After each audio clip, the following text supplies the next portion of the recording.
Good morning, everyone. And I'm Robin. I'm the chairman and CEO of Baidu.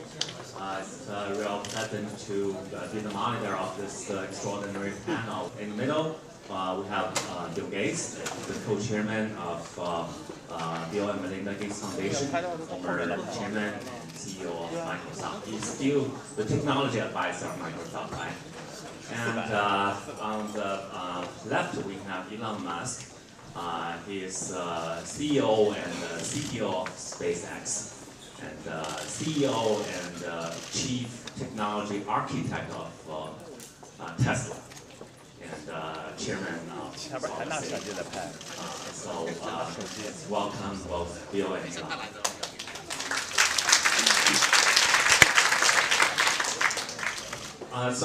Roughly 2 weeks ago, when I agreed to be the moderator of this panel, I posted a message on Baidu Tieba soliciting questions from the internet users. I got more than 500 questions for two of you, and I'm going to select one question for each. And on behalf of the users, I'd like to ask. So, question. So for Bill, we have a question from a very ambitious person. He said, as a young man who intends to overtake you as the world's richest man, what kind of vision do I require, and what specific advice would you give me? Bill? Well, fortunately, I don't think there's any single metric that defines excellence. Hopefully that person has some ideas, or he sees beyond the current generation. My luck was to be born at a time when computing was going from a very centralized, expensive form, where the amount of software that was needed was very, very modest, and so it wasn't even considered the magic element of the system. The hardware, just keeping it running, buying it, babysitting it, was the center of the industry. And yet, because the microprocessor chip was coming along and essentially, from my point of view, making computing free and storage free and eventually even network bandwidth free, I could conceive of a form of software in terms of a tool for the individual that was radically different than any other software.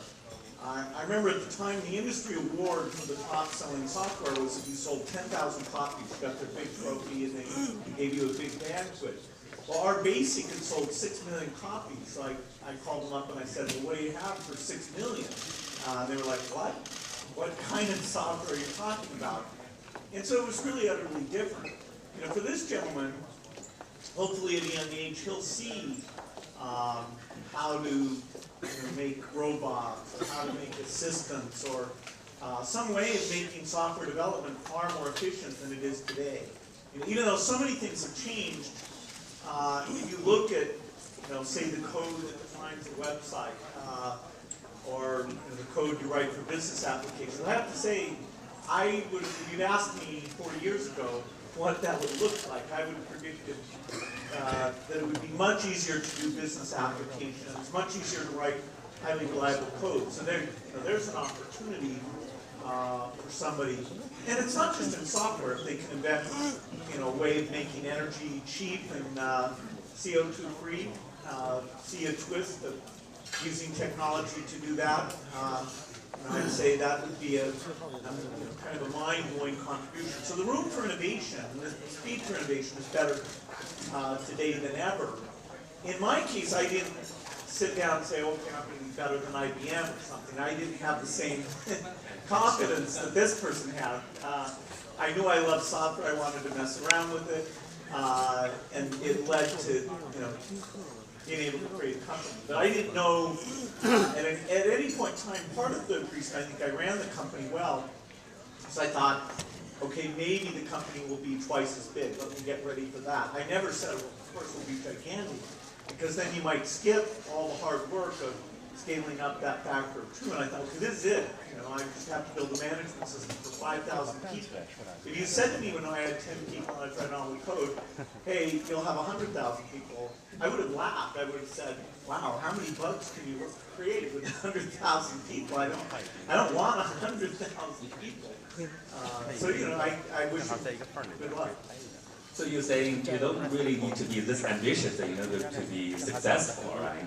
Well, I don't think, we can ask Elon, I don't think any of us assumed that things would line up to create, you know, in his case, multiple successes that are pretty fantastic. I think if you had that, you knew that, you didn't think it was at risk, I'm not sure you would actually get there. What other characteristics would you look for a potential successful entrepreneur? Well, you know, people who end up being successful are often, not always, they're pretty fanatical about the thing they're trying to do. I remember one industry panel where there were about 7 people, and the debate was, would the computer interface be this character mode thing, or would it be graphics user interface? And at the time, the graphics user interface stuff was so slow, it was laughable. And writing software was so bad, it was Windows 1.0. And so the people on the panel were saying, no, this is kind of a stupid thing. And I was saying, no, believe me, this will be great. And one of the guys on the panel said that hey, Bill is wrong, but Bill works harder than the rest of us, so even though it's the wrong solution, he's likely to succeed. And that was the best compliment I ever had, was that just by working day and night, I could send the industry in some funny direction. So, you know, I was fanatical in that period of time. That is, I didn't believe in vacation, I didn't believe in weekends. You know, so it turned out that worked for me, that we got our company going at a speed that allowed it to make mistakes faster than other people were, and kind of see those mistakes. And many software companies at the time thought of themselves as a single product company. And they were literally designed to be a single product company. And they thought that their sales were mostly going to be in the United States. We, from the beginning, planned to be a multi-product company. You know, BASIC, I don't know if people have ever heard of that, was our BASIC interpreter that ran on a bunch of computers, was our very first product. And of course, today, they're still around, but you know, people use JavaScript for a lot of the things that BASIC was used for them. So we had a conception of a very big company, and we knew what we were about was software. Hiring software people and writing lots and lots of software, not a specific piece of software. So that helped us a lot. And we said we're going to have the world's most efficient software factory. Elon has to actually build buildings and buy equipment to make the gigafactory. We set up a gigafactory of software, but just with a bunch of guys with better symbolic debuggers, and better simulators and compilers and things like that. Now we didn't get other companies were also doing that, but we were somewhat ahead in terms of being serious about high quality software development. All right. Question for Elon, also from our internet users. I'm so curious that I'm going to explode. How does Elon Musk have the energy and enthusiasm to accomplish so many great things? It's incredible. It's just too cool. Does he do things step by step? Or does he have huge goals already set for projects that have just hatched?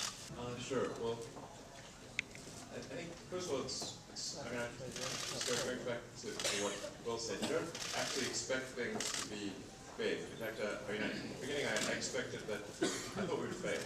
That was the most likely outcome, by far, actually. I thought maybe 10% chance of success for SpaceX, something similar for Tesla. And if you look at the track record of space startups and car startups, it's pretty bad. So it's not from the standpoint of like, wow, if you were to rank order and say, I'm going to start a company, what's like the highest return on investment for the risk? Like right at the bottom of the list of the least desirable would be something in space and cars. It's a graveyard. So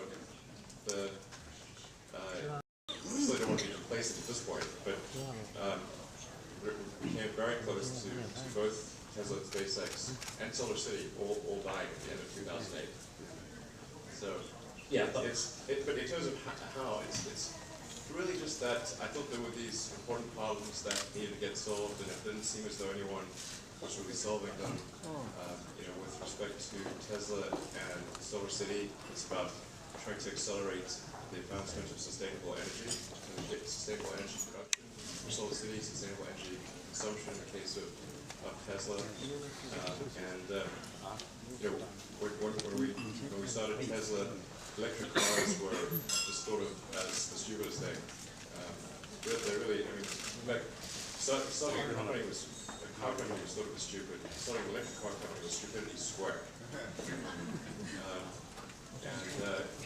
We narrowly escaped that so many times. So it's not, there wasn't some grand plan. The expectation was there. That was the most likely. But the follow-up question would be, how can you manage so many things simultaneously? 3 companies.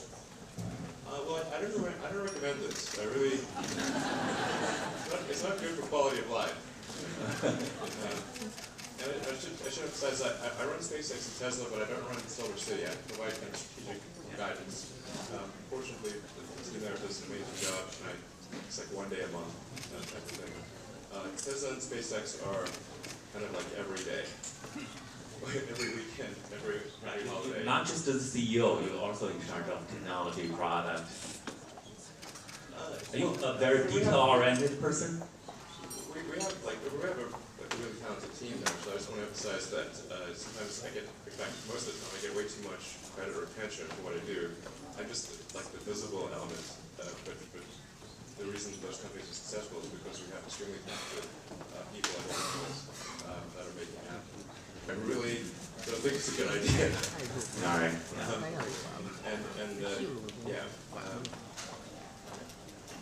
I mean, I do it because I feel like I'm responsible for these things, not because it's necessarily the best thing for quality of life. Okay. Got it.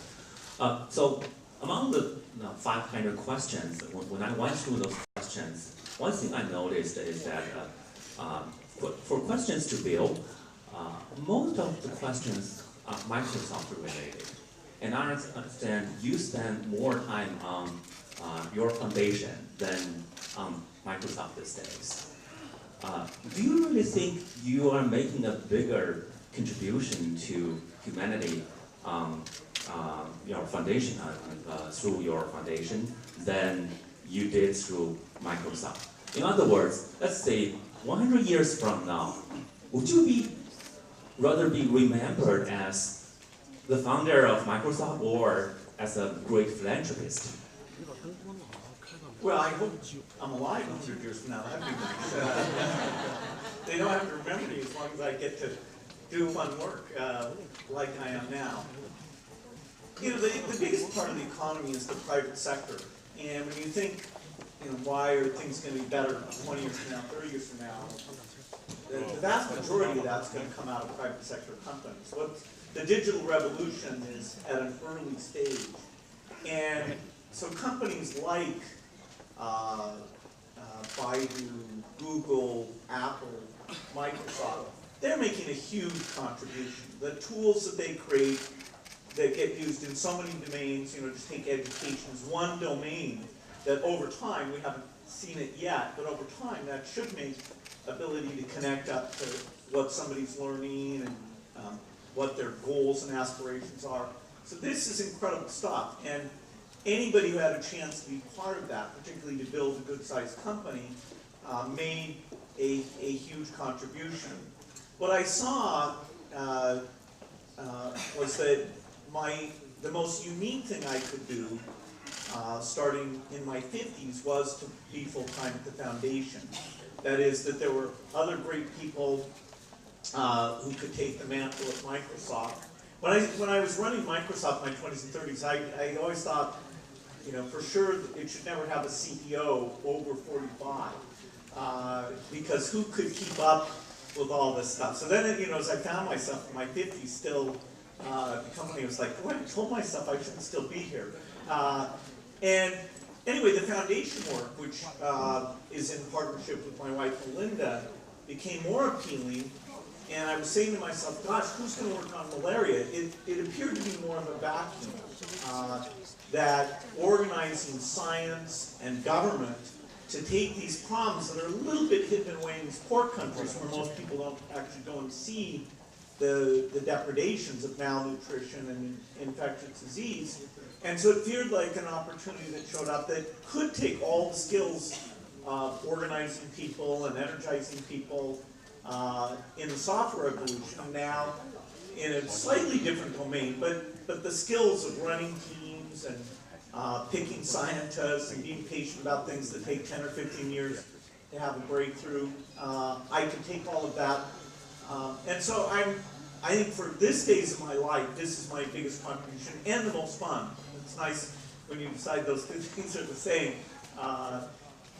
But in my 20s, I would not have been satisfied at doing this. And so I think in China, the image is more about the Microsoft, because the foundation isn't that visible. Most of the work of the foundation is in poor countries. We are trying to build more and more relationships because there's so much innovation in China that can help in Africa, whether it's in health or agriculture or cell phone magic. So that's a growing thing. So you should come to China more often. I do. Yeah, I do. good. So Bill, you and I had a short debate on artificial intelligence last night. I want to bring that topic up here too. I also understand, Elon, recently you said that artificial intelligence advances is like summoning the demon. That generated a lot of hot debate. Baidu's chief scientist Andrew Ng recently said during an interview that worrying about the dark side of artificial intelligence is like worrying about overpopulation on Mars. How would you address that? He said it's a distraction to with the scientists in artificial intelligence. I think that's a sort of radically inaccurate analogy. I know a bit about Mars. So the risks with sort of digital superintelligence, and it's important to appreciate that it wouldn't be just human level, it would be superhuman almost immediately. It would just zip right past humans to be way beyond anything we could really imagine. I think more appropriate analogy would be like if you consider, say, nuclear research, with there's potential for a very, very dangerous weapon, releasing the energy is easy. Containing that energy safely is very difficult. And so I think the right emphasis for AI research is on AI safety. We should put vastly more effort into AI safety than we should put into advancing AI in the first place, because it may be good or it may be bad, and it could be catastrophically bad. It could be the equivalent of nuclear meltdown. So you really want to emphasize safety.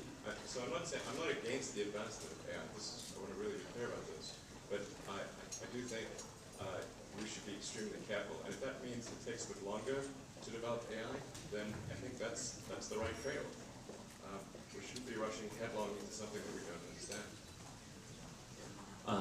Bill, I know you share similar views with Elon, but is there any difference between you and him? I don't think so. Okay. I mean, he actually put some money out to help get some more going on this, and I think that is absolutely fantastic. You know, for people in the audience who want to read about this, I highly recommend this Bostrom book called Superintelligence. But the basic point that Elon just made, that we have a general purpose learning algorithm that evolution has endowed us with. And it's running in an extremely slow computer. Very limited memory size, ability to send data to other computers. We have to use this funny mouth thing here. But it's also whenever we build a new one that starts over, it doesn't know how to walk. It's a really long root process. So believe me, as soon as this algorithm taking experience and turning it into knowledge, which is so amazing, and of course we have not done in software, As soon as you do that, it's not clear you'll even know when you're just at the human level. You'll be at this superhuman level almost as soon as that algorithm is implanted in silicon. And actually, as time goes by, that silicon piece is even ready to be implanted. The amount of knowledge, as soon as it has that learning algorithm, it just goes out on the internet and reads all the magazines and books and things like that. We have essentially been building the content base for the superintelligence. You think you're using the internet, that's actually what you're doing. So, I try not to get too exercised about this, but when people say it's not a problem, that really, then I can start to get really in a point of disagreement. How can they not see what a huge challenge this is? We all understand this will have huge impacts in the society in the future, and many companies, including Microsoft and Baidu, we all invest heavily in artificial intelligence. These days I'm reading a book by Walter Isaacson, The Innovators. There are lots of detailed stories about how innovations came out. I guess his point is that innovation comes usually from collective efforts from many talented people. But what I also took away is that the U.S. government, especially the military, played a very important role in the advancement of technology. For example, Project Apollo. That generated a very large and steady demand for microchip, which resulted in the flourishing of Silicon Valley companies like Intel. And Internet was a direct output of ARPANET. So the U.S. government played a very important role in this kind of technology advancements. Earlier this month, I was at the CPPCC meeting in China. I made a public speech advocating a project called China Brain. It's basically a artificial intelligence infrastructure put up by the Chinese government. We're hoping to build the largest AI infrastructure so that companies, entrepreneurs, universities can do research based on this platform. For the two of you, do you have any advice on this project? Well, basically, it's fantastic that China's stepping up to fund more basic research, whether it's in medicine or computer science. That's going to help strengthen its universities. It's going to speed up innovation. President Xi talks a lot about the importance of innovation. So China has a lot to contribute. You have to be careful how you structure the government's relationship to innovation. For example, in Japan, they picked some very specific goals and approaches, the so-called fifth generation project. And it was the wrong way to go. In fact, in the 1980s, the US was feeling like, okay, Japan's better than us, they know how to make things better than us, they know how to plan a government AI project better than us, they know how to do HD television better than us. And actually, that was a very good period in the US because people were kind of humbled. And they looked at our sort of scattered system of many universities and no central plan.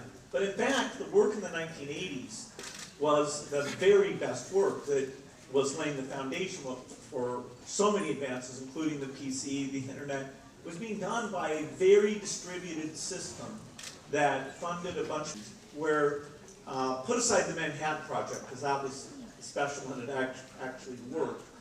The way they did their computer science stuff was backing dozens and dozens of different approaches and having contests like the DARPA driving challenge. Now they're having this pretty cool DARPA robot challenge. So I would highly recommend not doing what Japan did and looking at why the US model, decade in and out, has been the best. Elon? I very much agree with what Bill said. It's important to create an environment that fosters innovation, but you want to let it sort of evolve in a Darwinian way. as opposed to sort of pick it. You don't want to have at a sort of at a high level, like a level, sort of pick a technology and decide that's the thing that's going to win, because it may not be. And you know, it's just, you know, it's really, you should really let things evolve. But I mean, if there's high level support for innovation and particularly making sure that the penalty for failure is low. You don't want to have failure to be too punitive. I mean, that's one of the keys to Silicon Valley's success. There are many founders and companies that have been very successful, but in the past the company failed. But they quickly reconstituted. People left and joined other companies, and it's really good at recycling and going through recursive self-improvement. So that's I think a really critical thing. If you're going to say you want to support innovation and new technology, which is, again, you don't know what the path is. There's no map. There's no, by its nature, it's unknown, which means you're going to make false moves. So you must, it must be okay to make false moves. Did you have a company before PayPal, or was that your first? I did. Yeah, it's a 2. That was before PayPal. Yeah. And did you have one before Baidu? Not really. I had some ideas, but it was not in the form of a company or in the form of a startup. But yeah.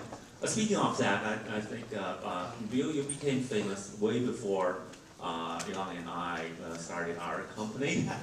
So you probably had the chance to know some of the last generation entrepreneurs. Is there anyone that you had contact with and you have respect and you learn things from? Is there anyone like that? Well, when I started Microsoft, IBM was the dominant company, and they were sort of this behemoth. And then we ended up creating together with them the so-called IBM personal computer that ships in 1981. So it's kind of funny to be working with them. And we learned a lot from them. There were some great people there like Frank Carey. Then we worked a lot with Intel. I learned a lot from Andy Grove. Andy was not always nice to me, but that still allowed me to learn. Well, you were partners, right? Intel. Yeah, that partnership was more challenging than it might appear from the outside. But anyway, Andy was a brilliant person. Some of his books about management are very good. Gordon Moore, who did more of the chip-level technology, is an amazing person I worked with, and he's also a great philanthropist now. Steve Jobs was an incredible person, and part of the reason he was so incredible is he was so good at engineering great products, even though he didn't know much about engineering. His ability to pick people and define what the product should be without really understanding the rules of software or chip actually made his talent all the more amazing. And the way he built groups and the way he pulled things together. So there were a ton of great people I learned from. I may have learned more from Warren Buffett, who's completely outside all the crazy computer industry stuff, but his basic views about business and how you work in business actually had more influence on me than any other single person. Also, I'd say having the Japanese for customers, even though I'm saying in the 1980s they weren't structuring things well, their emphasis on quality, and Microsoft had about 40% of its sales coming from Japan for 5 early years. Their emphasis on quality really woke us up and changed a lot of how we did things. So that was a huge evolutionary push for us. So is there any entrepreneur outside of technologies? Like I know Warren Buffett, but he's more like an investor, right? Any entrepreneurs that you have contact and you learn things? Well, now that I'm in phase of philanthropy, I'm getting to meet a lot of incredible entrepreneurs in a lot of different business areas. But when I was starting Microsoft and people would say to me, "You're an entrepreneur," I'd always say, well, what does that mean? I'm a software guy. I didn't wake up and decide, shall I do, I'm I'm a generic entrepreneur, and should I do barbershops or cookies or, so I was a software person. You know, at age 12, I was writing software. At age 13, I was writing software. There was only one thing that I had a chance to be world class at, which was the thing I was obsessively doing from age 11 to 17. And so it's not like I could have started a company doing anything else in the universe. You know, I'm a software person, and then I had to learn, oh God, you have to hire people. Oh God, you have to fire people. That's a lot of fun. You have to do budgets. You have to sell things. You got to go to conventions and have booths and stand there and, you know, flog your wares. So I wanted to have software for myself that would be empowered for myself. And then I had to learn, okay, there's contracts and many things that go along with that. So in some ways, you know, the drive all came from the dream about software, not some dream about, okay, I'm going to have a company, let's just pick an industry and go get it done. Well, it's been some years since you were 13. When you look back, when you reflect on your previous life and compare yours with the other successful entrepreneurs, and when you look at the younger generation, do you see any difference between each generation of entrepreneurs? I guess there are probably a lot of commonalities among different generations, but is there a sort of evolution that the next generation entrepreneurs are better or smarter or stronger? Do you see anything like that? Well, I'm very impressed with Mark Zuckerberg. I've gotten to know him well, and you know, I'm impressed the current generation is actually pretty good about asking us old me, because I'm older than these guys. You know, what mistakes did you make? How should things work? You know, our generation was, in a sense, it was a cleaner sheet of paper. So every conference I would go to would be people our age. There weren't older people, and then, you know, all the analysts or venture capital people who we worked with all kind of grew up. But it was an industry of people in their 20s and then in their 30s. Now, it's much more age diverse. You know, Mark's, what, 32 or something, and he's not anywhere near the youngest guy. He's the youngest guy with a mega success type company. I think maybe this group is a little more mellow. You know, Steve was kind of crazy in a certain way, and I was kind of crazy in a certain way. Maybe it's a little harder to be. But is it more mellow a trend? Do you see that? No, I don't know. It's hard to characterize because there's very diverse personalities. Some of whom I'd like to meet, but you know, don't have a chance to. You know, like the guys at Tencent, I don't know all that well. Jack Ma, I've gotten to know, and you know, people tend to be on their best behavior when they're meeting. You know, other people. Understand what it's like in the engineering meeting where somebody comes in and tells you, oh, this thing isn't working, it's going to be late, or hey, it's just too damn slow. Do we have to rebuild it from scratch? That's where I would love to be in there and see how they deal with the various challenges. Because all these businesses get externally, internally, to the point where they have to rethink some of the assumptions they've made. And you know, at every point Microsoft was more successful, people were saying, well, that's their final success.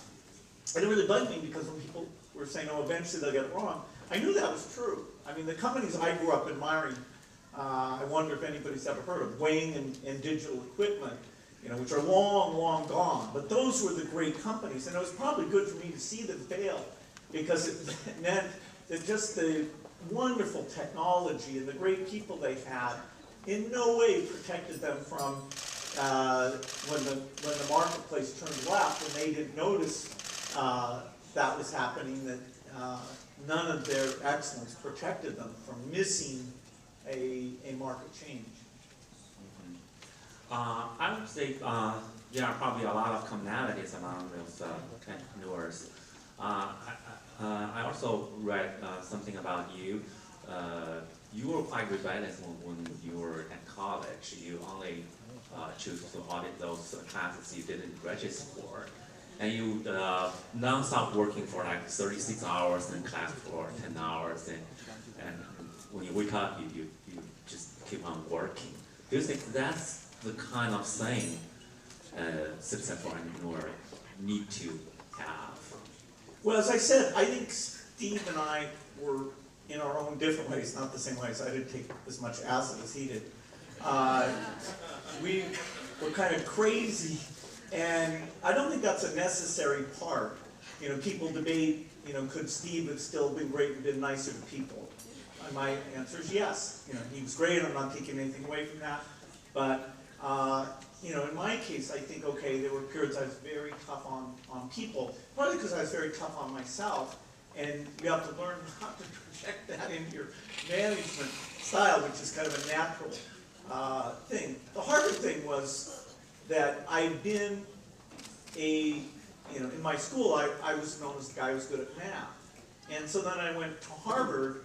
I was in this class with 80 people, all of whom's personal positioning were they were the best person they'd ever met at math. And so 79 of us were a fraud. Eventually I came in second in the class, and the guy who came in first is a very successful lawyer in New York City. But this idea of never attending classes, that was just to have some unique positioning that you know, I wasn't the same as all those other 80 guys. I just like computers. Yeah, I didn't expect to create numbers or anything like that. So it's really, and I think it is better to approach this from the standpoint of saying, rather than like you want to be an entrepreneur or you want to make money, it's like, what is some useful thing that you could do that you wish existed in the world? And then try to get other people to work with you to create that thing and keep making it better and better. And if you do create something useful, then money will be the result. But that's just the way that the properly working economy kind of rewards the creation of useful goods and services. And if you're creating something that you love and you think other people will love, it's much easier to sort of sacrifice the time and spend the effort. And if it doesn't work out, you don't regret it. You know, it's a good way to go. Yeah, but have you ever thought of this saying that, okay, I'm younger than Bill Gates, and I don't want to exactly copy him. Is there any difference between? Yeah, definitely. Lives, diverge substantially. There's some similarities, particularly just growing up, and I agree with a lot of pretty much everything that Bill said here. But my life kind of took me in a different direction. I said most of the first part was on software, and then and then I was like, well, it doesn't seem like people are really selling the electric car or the photovoltaics thing or the space thing, and so I thought I'd give it a try. Probably lose money that I put into it, but I thought it was worth giving it a try. That was really the only thing. And then I had to learn how you make hardware. So I didn't even know, I'd never sort of seen a CNC machine or laid up carbon fiber or, I didn't know any of these things. But if you read books and talk to experts, you can pick it up pretty quickly. In fact, I think people self-limit their ability to learn. It's really pretty straightforward. Just read books and talk to people. And particularly books. I mean, the data rate reading is much greater than when somebody's like talking. I mean, what's the output rate of speech? It's like a couple hundred bits per second. I mean, maybe a few thousand bits per second if you're really going full tilt. So you can do several times that reading. That's the main reason I didn't go to lectures in college was because the data rate was too slow. So it's like, why is this? Why are they reading the textbook to me? This is like a bedtime story or something. Ridiculous. All right, since we are at Boao, this is not a pure technology conference. There are lots of government officials coming here. Yesterday, I think both of you met with President Xi about a week ago, Singapore's funding premier, passed away. He's a very well respected statesman. President Xi also said he made outstanding contributions to the peace and development of the Asia region. I think Chinese leaders from Deng Xiaoping to Xi Jinping and Mr. Li Guangyao, they share something in common. They believe in this kind of technocratic approach, running a country or government using an engineering type of methodology. This is very different from the U.S. I think U.S. are pretty much ruled by lawyers. What are the pros and cons in your eyes between these two different systems? Well, I mean, being an engineer, I obviously tend to favor the engineering approach. I think in the U.S. we probably have too many lawyers, there shouldn't be lawyers, but I think we probably have more than we should have. And, I mean, generally, I think it's good if the political leadership of the country is technically proficient. So I'm sort of pro a sort of technocratic approach. Yeah, I think I wish there were more people in the American Congress that were proficient in science. Bill, you met a lot of Chinese government officials, different generation of leaders. They probably have more to say about this. Well, I was very lucky that I got to spend, have a number of dinners with Lee Kuan Yew. And he was not only just thoughtful, just the very idea that he would take parts of the Western system and say, oh, this part is good, this part may not apply everywhere, this part he disagreed with. It was kind of bold because, of course, the Western system was succeeding. Basically all the rich countries in the world had followed the Western system. And so the idea that he thought he would do it slightly differently was a huge contribution. And Singapore is a city-state, so you can do things in terms of paying government salaries and excellence there that may not scale up, but what he did was very incredible. What we really want is this mix of democracy and expertise, and no country has that balance right. If you err on the side of democracy, there's certain extreme things about the wrong person getting in power, and if you kick them out, then how do you get new people in? So the democracy side, it has some huge advantages that have helped the U.S. Quite a bit. It is a little scary now when we have complex problems like how do you run a healthcare system efficiently? Why is the U.S. paying so much? And there really isn't at this time any elected representative. You can have a good discussion about the dynamics of that system and why it's different than other countries and how we might change that. So government has to do with very complex issues. And the Chinese government, although I'd say the trend is a tiny bit away from it, has had engineers and scientists in a lot of the key positions, and willingness to look at what other countries do, and also this notion that if you're going to have a new policy, you'll often try it out in part of the country, see if it works, and then tune the policy before you try and scale it up in a very broad way. So the Chinese government is a student of policy more than just a say, UK Parliament or US Congress, where people are kind of yelling at each other about, I'm right, no, you're right. It's not like, oh, let's go do an experiment. I've never sat in the US Congress and say, oh, let's try yours out, and one state will try out mine, and we'll come together and combine the best features. That's not a typical electoral dialogue that we're having right now. So it's a work in progress. There are things like how you run universities where the US model, other people should just adopt it. Then there's things like health systems and governance where they maybe should take some aspects but try out variations so that we get the benefit of 192 countries of slightly different experience, including at the subnational level.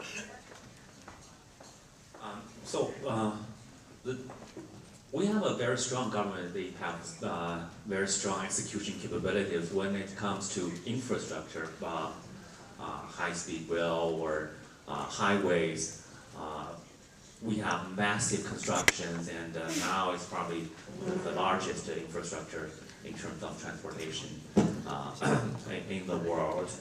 But when you have a strong government, are you concerned about innovation? There might be things that's too strict that's going to hurt innovation. Well, I think Chinese innovation is going at a very high speed. I think that the government could raise how much it spends on science research even more than it is. It's raising those things. You know, there have been areas like in the media where you have to say why the Chinese market, although this is starting to change, has been behind in terms of media companies and things. I think a little bit the state probably deserves, as a little bit of the reason the media sector hasn't come further along. But in terms of things like how do you make energy, you know, the state policies are not holding back somebody, you know, figuring out some big invention. In fact, now I have a company, a nuclear power company called TerraPower, that really China's the most natural partner for us with the breakthrough generation of nuclear, because China's a lot like the United States was in the 1960s, where the idea that you want to go forward and do new things, it's very clear. The idea that the status quo isn't where you want to be. The U.S. today is very careful that, hey, we're pretty happy with the current conditions. So if somebody wants to build a new building or take some new approach, there's a lot of maybe no, you know, and there's like 5 levels that you go through, maybe no, maybe no. And so it's, whereas the bias towards moving and doing new things, which has a small downside but a huge upside as well, you know, I'd say in terms of breakthroughs in some areas like nuclear, it's more likely to come out of China than almost any other place because of this bias towards doing big projects. And in the 1950s, 1960s, that was the U.S. In the 70s, it started to be Japan. Korea took on that role, and you know, that big engineering bias is great for the world. So Elon, you are very futuristic. Let's say 50 years from now, how would you envision a conference like Boao be done? Do you think we still have to come to the stage and meet face to face, or is there a better way for people to communicate as a conference? The airport will be closer. I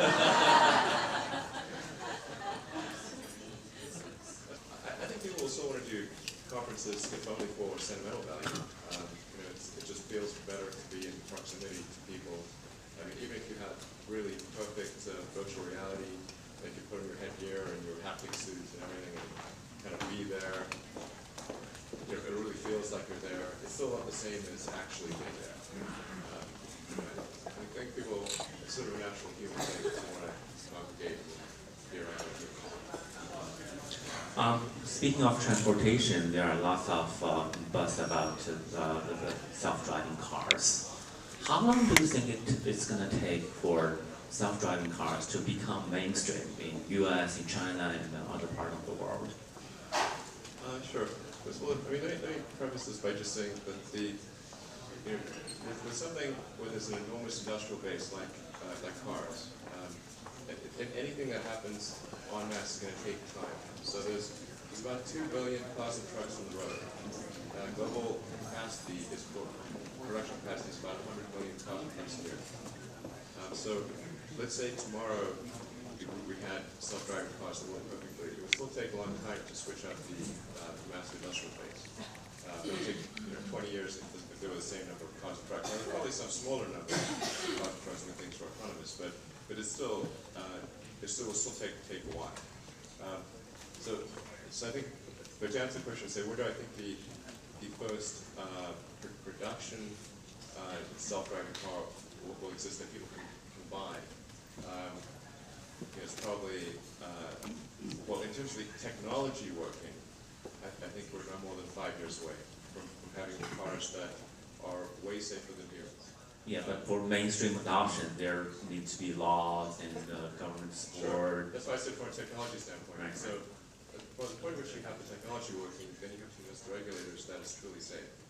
So you'd be effectively running large fleet cars in shadow mode, where there's fully human driving, and you evaluate what the narrow AI on the car was doing compared to the human actions, and then you'd be able to statistically prove that the narrow AI on the car would have been safer than proposed.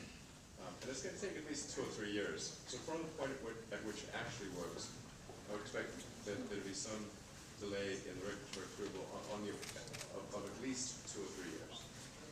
Yeah, I might point out to that is that it won't be monolithic. That is, you know, companies like Microsoft keep coming in all the time saying, we're going to do the most advanced city in the world. Well, now it's clear, if you want to design a city that assumes that drones are allowed to deliver things and, you know, come up with ways of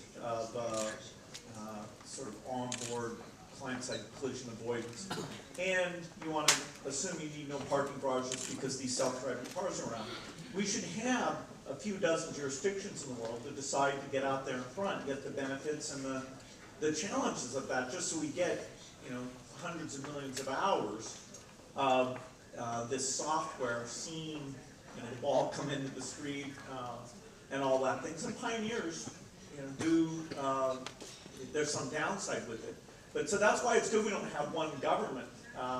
Even in China, they should pick some places and have super liberal rules. So I think we're a few years away from having, say, a dozen jurisdictions say, let's just go for it and design this in. And then in a decade, we'll see the benefits as well as a few of the problems. So besides the government, is there any other factors or type of people who need to be prepared about this, you know, driverless cars? What kind of preparation for people like us need to have? Well, the benefits are mainly when you design a city from scratch, assuming that you get this thing. We don't have that kind of luxury in most cases.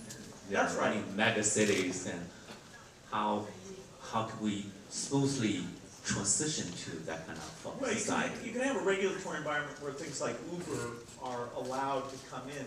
Uber's a form of a driverless car. It's just using sort of on-demand human labor to efficiently provide that service. And, you know, so you think about Uber for everything, the way we use capital equipment, and it's pretty exciting that the very market mechanism of when resources should be used in a different way was very inefficient until we had this digital template. And now we're seeing that the matching of I want to use an asset, I have an asset, has been amped up. That matching function is way less friction now than ever before. So it's changing a whole ton of things about capital goods and labor usage. So, Elon, do you see Uber as a partner or competitor? Or what's going to happen when nobody needs to drive the car? I think that, you know, neither a partner or a competitor. I mean, we're just making cars. So, like, Uber can buy the cars, other people can buy the cars, repair. Yeah, and they'll gradually get more autonomous. But again, I do want to emphasize that the point I made about the industrial base switchover means that this is not going to be an overnight transition. It's literally impossible for it to be an overnight transition. Because 2 billion cars and trucks, 100 million new cars and trucks made maximum capacity per year. So we should be panicked. What are we going to do? All these people, like, people will lose their jobs the moment a self-driving car arrives. It's like, that's impossible. Unless you have self-driving cars. They work for a while. But yeah, I mean, things will be autonomous. Yeah, who knows what will happen in that environment. People may prosper or they may not. Yeah.